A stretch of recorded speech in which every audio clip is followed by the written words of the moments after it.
Les Amérindiens parvenaient à survivre aux hivers rigoureux sans gelée, malgré l'absence de chauffage et les nuits glaciales dans leurs maisons longues pleines de courants d'air. Le secret résidait en grande partie dans la construction de leurs habitations. D'épais murs d'écorce servaient non seulement de barrières contre le froid, mais aussi de systèmes de stockage thermique, améliorant considérablement la survie hivernale. Le jour, ces murs absorbaient la chaleur des feux centraux, telles d'énormes batteries de bois se rechargeant pour la nuit. L'écorce n'était pas seulement décorative, elle stockait activement la chaleur pendant des heures après l'extinction du feu.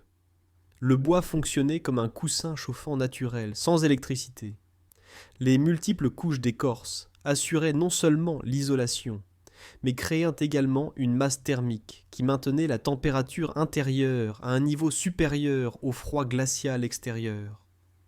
Ces conceptions en couches étaient intentionnelles et judicieuses, reflétant une compréhension de la dynamique thermique plutôt que des choix accidentels. Chaque couche constituait une isolation supplémentaire, formant des poches d'air à l'intérieur, entravant le transfert de chaleur.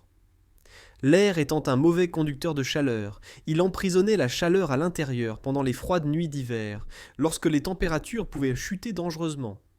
Parallèlement, des nattes tissées étaient accrochées le long des murs intérieurs pour créer des barrières thermiques supplémentaires, agissant comme des fenêtres à double vitrage avant l'invention de la technologie du verre.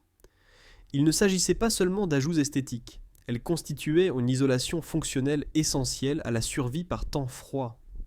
Le système de couches était comparable à l'utilisation de plusieurs pulls, mais pour la maison elle-même. Les poches d'air fonctionnaient comme des couvertures invisibles enveloppant entièrement les espaces de vie. Bien que les méthodes de construction diffèrent selon les régions et les matériaux disponibles, le principe de la superposition pour l'isolation était le même chez les différentes tribus et sous tous les climats d'Amérique du Nord. La chaleur diurne était absorbée par d'épaisses masses isolantes, puis progressivement évacuée la nuit, assurant un système climatique autorégulateur, sans recours à l'énergie externe ni aux technologies modernes.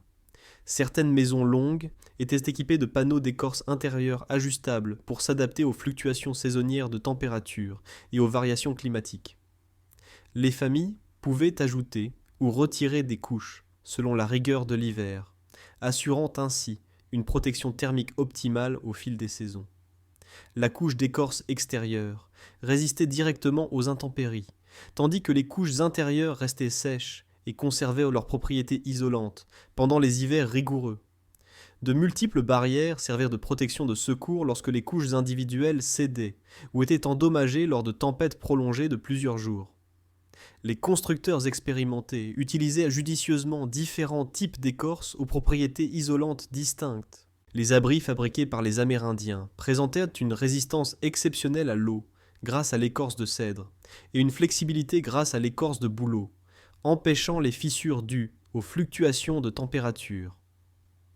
Leur compréhension de la dynamique thermique, acquise sans formation formelle, a conduit à des systèmes de murs encore étudiés par les ingénieurs modernes pour des concepts de conception éco-énergétique. Ces maisons longues affichaient une isolation surpassant celle de nombreux appartements contemporains équipés du chauffage central. Même lors des blizzards mortels pour les voyageurs sans protection en pleine nature, ces structures les restèrent confortables. Cependant, les murs seuls ne suffisaient pas à maintenir la chaleur. Une couche supplémentaire près de la peau était nécessaire. Loin d'être primitive, la literie tissée d'herbes séchées et de roseaux servait d'isolant artificiel, surpassant de nombreux matériaux modernes au fil des siècles d'amélioration.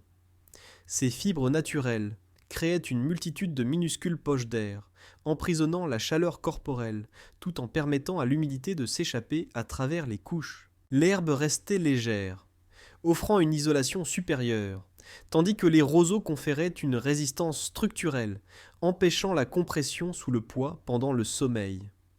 La fourrure animale augmentait la protection thermique, grâce à sa capacité évoluée à retenir la chaleur pendant des millions d'années, agissant comme une couverture chauffante naturelle sans épuiser les batteries. Une bonne superposition de couches était cruciale dans des conditions où la survie dépendait de températures négatives, pouvant entraîner la mort en quelques heures. Les couches inférieures utilisaient des matériaux protégeant des surfaces froides, situées en dessous, drainant continuellement la chaleur des corps endormis. Les couches intermédiaires emprisonnaient un maximum d'air pour une isolation optimale. Les couches supérieures redirigeaient la chaleur corporelle vers le corps, plutôt que de la laisser s'échapper dans l'air glacial au-dessus de la zone de couchage. De plus, les composants résistants à l'humidité ont permis d'éviter le problème potentiellement mortel de l'inefficacité de l'isolation, dû à l'infiltration d'eau, causée par la respiration interne ou l'humidité extérieure. Des matériaux comme l'écorce de cèdre et les peaux traitées ont maintenu l'eau à distance tout en conservant leurs propriétés de rétention de chaleur, garantissant ainsi l'efficacité de la literie même en conditions humides. La gestion de l'humidité était cruciale pour éviter que l'isolation ne se transforme en un amas détrempé et inefficace, semblable à un essuie-tout mouillé. Les roseaux des quenouilles ont été utilisés pour tisser des surfaces de couchage fermes et surélevées, souples et permettant des positions de sommeil confortables tout en maintenant les personnes au-dessus du sol froid. Les systèmes vestimentaires suivaient les mêmes principes de superposition que la literie, mais devaient s'adapter aux mouvements et aux activités quotidiennes sans entraver les tâches essentielles. Les couches de base étaient composées de matières douces, agréables au toucher, et évacuant l'humidité du corps pour prévenir les pertes de chaleur nocives par évaporation de la transpiration. Par temps de froid extrême, les vêtements bordés de fourrure offrirent la meilleure isolation pour conserver un maximum de chaleur, sans compromettre la mobilité.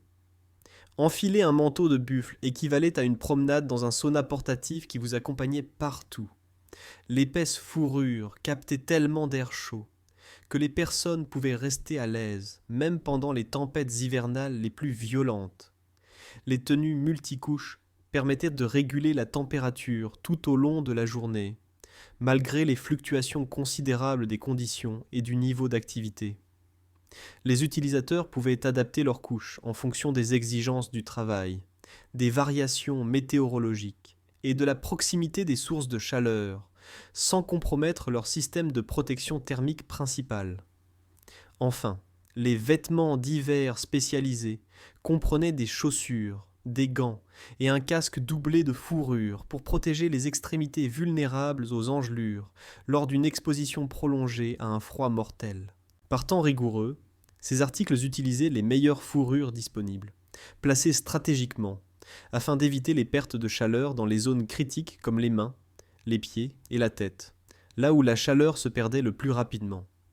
Ce système complet de vêtements et de literie créait des environnements thermiques individuels, capables de maintenir les personnes en vie, même lorsque les conditions extérieures étaient fatales pour ceux qui ne bénéficiaient pas d'une protection adéquate.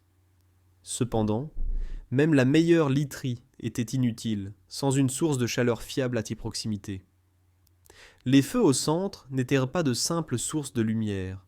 Ils constituaient l'élément vital des systèmes de chauffage des maisons longues, qui permettaient à des familles entières de survivre aux conditions hivernales meurtrières. L'emplacement des feux exigeait une ingénierie minutieuse pour optimiser la distribution de la chaleur tout en minimisant le risque mortel d'inhalation de fumée, qui pouvait tuer des familles entières en quelques heures pendant leur sommeil. Lors des nuits d'hiver rigoureuses, lorsque la ventilation était limitée par les conditions météorologiques, des feux stratégiquement placés étaient essentiels pour assurer une chaleur confortable et éviter les risques d'intoxication au monoxyde de carbone. Ces foyers fonctionnaient comme d'anciens systèmes de chauffage central alimentés au bois, remplaçant ainsi les factures d'électricité habituelles. Leur emplacement central permettait à la chaleur de rayonner dans toutes les directions, assurant à chaque chambre une chaleur vitale et prévenant l'hypothermie aux heures les plus froides précédant l'aube. Gérer la fumée devenait vital pour la survie, car des feux mal ventilés pouvaient asphyxier les habitants en quelques heures seulement. Les foyers étaient placés sous des ouvertures naturelles ou artificielles, permettant à la fumée de s'échapper, tout en conservant la chaleur au niveau d'habitation, là où elle était la plus nécessaire à la survie. Maîtriser l'art d'allumer des feux de camp exigeait une précision savante qui prenait des années à maîtriser pleinement et efficacement pour un chauffage nocturne réussi. Les familles déposaient des cendres mesurées sur les braises incandescentes, limitant ainsi le flux d'oxygène pour les maintenir allumés, sans provoquer de flammes dangereuses, dans les chambres remplies de matériaux combustibles. Le stockage du feu était comparable à un chauffage allumé en mode continu toute la nuit. Cette méthode permettait au feu de couvert pendant 12 heures ou plus, fournissant une chaleur constante tout au long de la nuit, tout en éliminant les risques d'entretien nocturne dans la pénombre. Les gardiens de feu expérimentés apprenaient à utiliser stratégiquement différents types de bois tout au long de la nuit, leur combustion présentant des puissances calorifiques et des durées de combustion variables. Par exemple, les bois durs, comme le chêne, brûlaient lentement et produisaient une chaleur constante pendant des heures, tandis que les bois tendres s'enflammaient rapidement, mais se consumaient plus vite, ce qui les rendait utiles en cas de surchauffe soudaine ou de besoin de chaleur rapide. Au lieu d'un seul grand feu, il est plus avantageux pour les longues structures habitées par de nombreuses familles, réparties dans différentes sections, d'avoir plusieurs petits feux. Ces flammes plus petites offrent une meilleure répartition de la chaleur et servent également de chauffage d'appoint en cas de panne des feux individuels. Elles permettent de régler la température en fonction des besoins spécifiques et de la configuration des couchages dans les différentes pièces. Gérer plusieurs feux revenait à travailler sur plusieurs fourneaux sans outils modernes, exigeant le même niveau d'expertise qu'un chauffagiste. Les outils d'entretien comprenaient des outils à long manche permettant de gérer le charbon en toute sécurité, protégeant ainsi des brûlures causées par la proximité de sources de chaleur dangereuses. Le descendrage et le nettoyage régulier du foyer étaient essentiels pour maintenir une combustion efficace et prévenir l'accumulation potentiellement dangereuse de matériaux inflammables, réduisant ainsi le risque d'incendie incontrôlé. Des foyers performants réduisaient les émissions de fumée, améliorant ainsi la puissance de chauffage et la qualité de l'air dans les habitations. Des réserves d'allumage de secours étaient censées conservées dans les chambres pour rallumer rapidement les feux en cas d'extinction inopinée lors de nuits critiques, contribuant ainsi à éviter une hypothermie mortelle due à un froid soudain. La rapidité de récupération après incendie assurait la survie en cas de dysfonctionnement des systèmes de chauffage lors des périodes de froid les plus intenses, qui mettaient à rude épreuve l'endurance humaine. Malgré des feux optimaux, l'aide d'en haut était essentielle à leur efficacité. Les toits remplissaient une double fonction: bloquer la neige et gérer le flux de chaleur avec une précision affinée, fruit de siècles d'essais et d'erreurs. Des conceptions de toits stratégiquement inclinés conservaient la chaleur près du plafond, tout en créant des voies d'évacuation de la fumée sans détourner l'excès de chaleur. Les angles ont été ajustés pour optimiser la rétention de chaleur, permettant une ventilation adéquate et empêchant l'accumulation de fumée nocive. Le toit fonctionnait comme un contrôleur aérien, guidant chaleur et fumée vers les destinations appropriées. Cette configuration empêchait l'accumulation dangereuse de fumée tout en préservant la barrière thermique essentielle à la survie par température négative. Il est intéressant de noter que la fumée formait inopinément une couche thermique sous le plafond, ralentissant la fuite de chaleur par la structure du toit. Cet obstacle d'air chaud fonctionnait comme un isolant naturel, minimisant le transfert de chaleur vers l'environnement extérieur froid, emprisonnant ainsi davantage de chaleur dans l'espace de vie, là où elle était la plus bénéfique pour les familles. Par inadvertance, la fumée servait de chauffage d'appoint, en empêchant les déperditions de chaleur avant d'être expulsée par les ouvertures de toit. Des aérations réglables permettaient aux familles de réguler le flux d'air en fonction des fluctuations de température extérieure et de la direction du vent, ce qui avait un impact significatif sur la qualité de l'air intérieur et la préservation de la chaleur. La régulation de ces aérations constituait une forme précoce de climatisation, s'adaptant automatiquement aux changements climatiques en temps réel, sans l'aide de systèmes mécaniques. Les habitants expérimentés des maisons longues savaient interpréter les régimes de vent et les variations de température, ajustant les ouvertures du toit afin de maintenir un équilibre harmonieux entre rétention de chaleur et qualité de l'air dans des conditions variables. L'isolation des toits utilisait des matériaux naturels comme l'écorce, le chaume et même la neige, servant de barrière contre les fuites de chaleur par le haut de la structure. En hiver, la neige non seulement isolait les toits, mais augmentait également la masse thermique, maintenant une température intérieure constante même lors de longues périodes de froid qui duraient des semaines. Simultanément, l'emplacement des évents de fumée utilisait des courants d'air organiques qui expulsaient efficacement l'air pollué verticalement et hors des zones habitées, évitant ainsi les courants d'air. Les dimensions et l'emplacement des évents étaient donc contrôlés afin de générer un tirage approprié qui éloignait la fumée des zones de repos, tout en minimisant les pertes d'air chaud. Les architectes de toiture devaient trouver un équilibre entre l'évacuation des fumées et la rétention de chaleur, un peu comme pour vider une baignoire tout en maintenant la température de l'eau. La construction à double paroi créait des vides entre les couches intérieures et extérieures, fonctionnant de manière similaire aux interstices d'isolation des bâtiments contemporains. Les pentes de toit étaient déterminées pour évacuer efficacement les précipitations, tout en maintenant une efficacité thermique supérieure pour les espaces situés en dessous. Les pentes raides prévenaient les accumulations de neige dangereuses, susceptibles de provoquer un effondrement structurel, tandis que les pentes plus douces, autour des évents de fumée, permettait une ventilation adéquate sans perte de chaleur excessive pendant l'exploitation. Des modifications annuelles des toitures permettaient aux familles d'adapter leur système de gestion du chauffage aux variations climatiques. Des isolations supplémentaires étaient appliquées pendant les mois de gel, tandis que des aménagements estivaux permettaient une meilleure ventilation pour éviter la surchauffe lors des pics de température extérieure. Des réparations rapides de toiture pouvaient être effectuées en cas d'urgence, lorsque des dommages causés par des tempêtes mettaient en péril la stabilité thermique de la structure. Les familles avaient toujours du matériel de réparation à portée de main et maîtrisaient les techniques de réparation rapide, minimisant ainsi les pertes de chaleur lors des interventions de plusieurs heures. Le système de toiture complet collaborait avec les incendies pour générer des environnements thermiques contrôlés, maintenant des températures tolérables, même dans les conditions météorologiques les plus difficiles, mettant ainsi à l'épreuve la résilience humaine.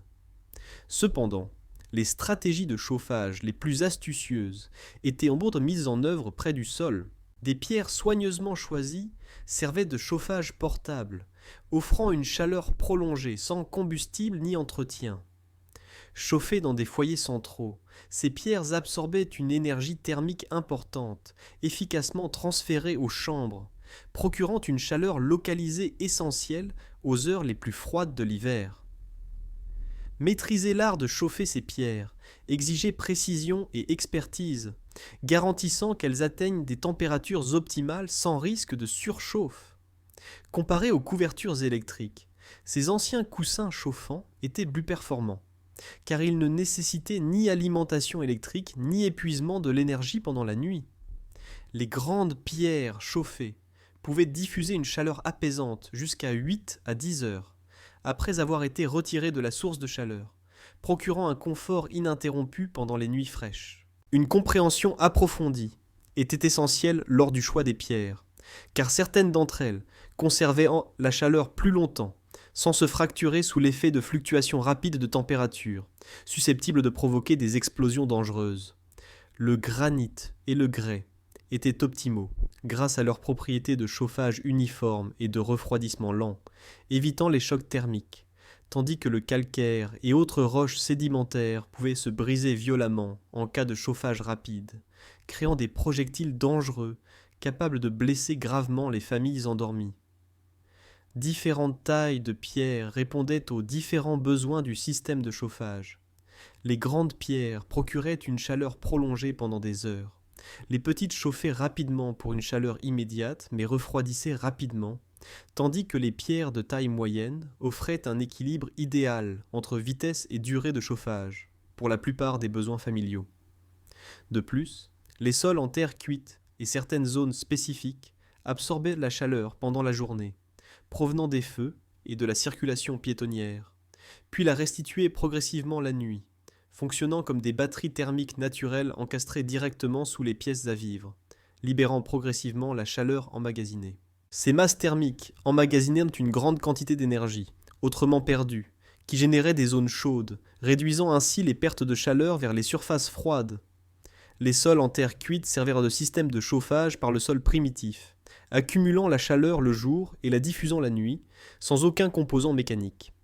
Les matériaux en terre dense retenaient la chaleur beaucoup plus longtemps que les matériaux organiques, procurant une chaleur constante même aux heures les plus froides précédant l'aube, lorsque les températures extérieures chutaient brutalement. De petites fosses remplies de sable ou d'argile chaud fonctionnaient comme des stations de chauffage personnalisées, offrant un soulagement thermique à chaque membre de la famille en fonction de son âge, de son état de santé et de ses habitudes de sommeil. Ces mini-zones de chauffage permettaient un contrôle personnalisé de la température sans gaspiller de combustible pour chauffer des zones entières, se concentrant ainsi uniquement sur les zones nécessitant un apport de chaleur supplémentaire pour le confort et la sécurité. Pendant de longues périodes, le sable chaud restait souple et sans danger, épousant parfaitement les courbes du corps pour un contact intime et une conduction thermique efficace.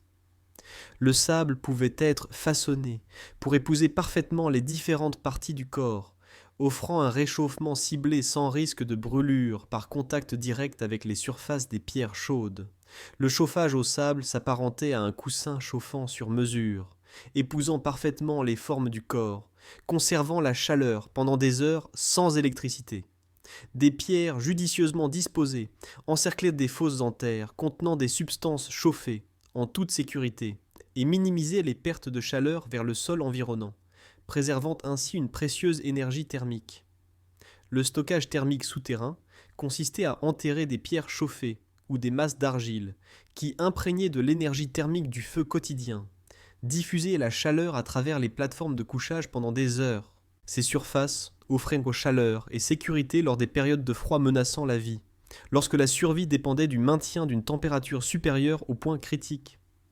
Des réserves de chauffage d'urgence étaient conservées à proximité des dortoirs, permettant aux familles de générer rapidement des sources de chaleur en cas de dysfonctionnement des systèmes de chauffage principaux pendant les heures critiques de la nuit. L'accès immédiat à un chauffage d'appoint évitait les tragiques épisodes d'hypothermie, lorsque des pannes soudaines des équipements mettaient en péril la survie dans des conditions glaciales, pouvant être mortelles en quelques heures. Même les solutions de chauffage les plus avancées étaient un bien peu de choses en comparaison de la chaleur générée par l'interaction humaine. Les familles ne partageaient pas simplement un lit pour leur confort, elles construisaient des systèmes de chauffage complexes, capables de résister à des températures qui auraient emporté des personnes isolées en quelques heures. Un regroupement optimal basé sur la taille, l'âge et l'état de santé a permis de répartir efficacement la chaleur entre les groupes de couchage avec une précision scientifique, améliorant ainsi les taux de survie de tous les membres de la famille. Cette répartition a été déterminée en examinant la manière dont les individus produisaient et évacuaient la chaleur dans diverses circonstances. Dans les familles non nombreuses, chaque membre servait à la fois de chauffage et de bénéficiaire de la chaleur collective, favorisant la survie lors des rudes nuits d'hiver, où le chauffage individuel aurait été insuffisant face au froid intense.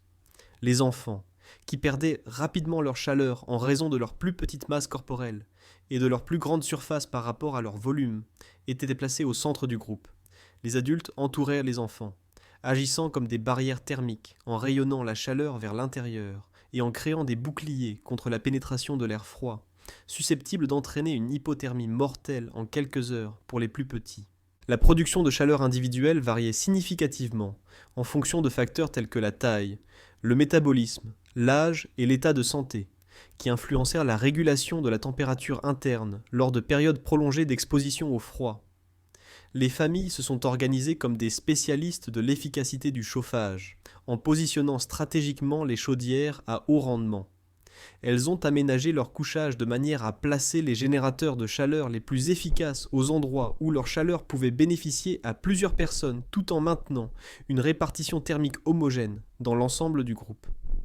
De plus, les animaux domestiques, notamment les petits animaux, offraient un supplément de chaleur et des avantages supplémentaires, comme la compagnie et la sécurité pendant les longues nuits d'hiver, qui duraient souvent jusqu'à 16 heures dans les régions nordiques. Les chiens servirent de système de chauffage portatif et d'alarme précoce. Leur température corporelle élevée et leur fourrure dense en faisaient des compagnons thermiques précieux pour lutter contre le froid, source de danger vital. La rotation des couchages entre les membres de la famille permettait à chacun d'occuper des points de chaleur privilégiés tout au long de la nuit, les besoins thermiques variant selon l'état de santé, l'âge et les variations de température ambiante. Cette stratégie empêchait le gel, tout en assurant une répartition efficace de la chaleur, lorsque les températures chutaient aux heures les plus dangereuses de la nuit. Maximiser les contacts physiques, stimuler les échanges thermiques entre les membres de la famille, minimisant ainsi l'exposition à l'air froid, susceptible de drainer rapidement la chaleur du groupe. Un positionnement optimal garantissait une fuite de chaleur minimale, assurant confort et liberté de mouvement pendant le sommeil, sans perturber le système de gestion thermique soigneusement conçu. Les lits jumeaux formaient des poches thermiques emprisonnant la chaleur corporelle combinée tout en isolant des courants d'air froid extérieur, susceptibles de compromettre l'atmosphère douillette. Des méthodes de respiration synchronisées réchauffèrent l'air froid, entrant, avant qu'il n'atteigne les poumons, contribuant ainsi à l'ambiance thermique globale, transformant la famille en une unité de chauffage unie. Des rythmes respiratoires réguliers augmentaient même la température ambiante dans les espaces confinés, grâce au réchauffement collectif de l'air expiré pendant le sommeil, créant ainsi des microclimats réconfortants pour tous les membres du groupe. Des positions de sommeil judicieusement agencées transformaient les familles en machines résilientes, capables d'affronter les conditions hivernales, déjouant ainsi les tentatives individuelles de se réchauffer. Les maisons longues pouvaient supporter des nuits glaciales, malgré des températures chutant à des niveaux mortels pour les humains, sans abri ni action collective. Des stratégies de relocalisation rapides permettaient aux familles de s'adapter promptement aux fluctuations thermiques nocturnes, évitant ainsi une perte de chaleur excessive de leur système de couchage. Des ajustements constants garantissaient une chaleur constante lorsque certains membres subissaient des difficultés thermiques ou des changements climatiques soudains et importants. La véritable ingéniosité ne résidait pas dans une technique particulière, mais dans l'identification du fonctionnement harmonieux de tous les composants, tel un orchestre de survie finement réglé, où chaque instrument contribuait à la performance globale.